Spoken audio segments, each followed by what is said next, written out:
So life before Children Heard Unseen was quite chaotic and scary from me and my family. I hadn't told my children that their dad was in prison, and I didn't really know much about the situation, and they were scared and worried. I was scared and worried and wasn't sure what to do or how to deal with it, and I had social services involved, and they were telling me I needed to help get them support, but I couldn't find anywhere to help them.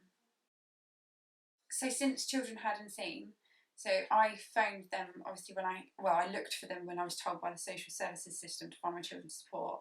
I rang Children Heard Unseen, and Sarah told me ways in which to help tell my children, which actually worked quite well and was quite helpful. She also came to my ex-husband's sentencing with me because I didn't have anyone to go with, and then my kids have just had such a good time. Like, we went on a residential and they got to meet other children that were in similar situations because they were quite isolated before. They couldn't talk to just their normal friends about it because everyone wanted to ask questions. What's your dad done? Why has he done that?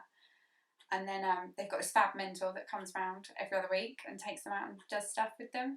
So yeah, no, it's just giving us someone extra support that we've needed, especially myself as well, because obviously it's quite daunting having to deal with the situation on your own. And so he was released recently, and obviously contact with the children had to be arranged, and Sarah came round to my house and she helped me write an email that could go out to all the different agencies that are involved with my children to make sure that there's going to be a safe place for my children to visit their dad, because obviously even though what he did was very wrong, he's still their dad and he's going to want contact, and the girls are very mixed about wanting to see them, and she's been there to support them, and obviously their mentor has been quite helpful and talking about, like, they can talk to her if they feel they need to.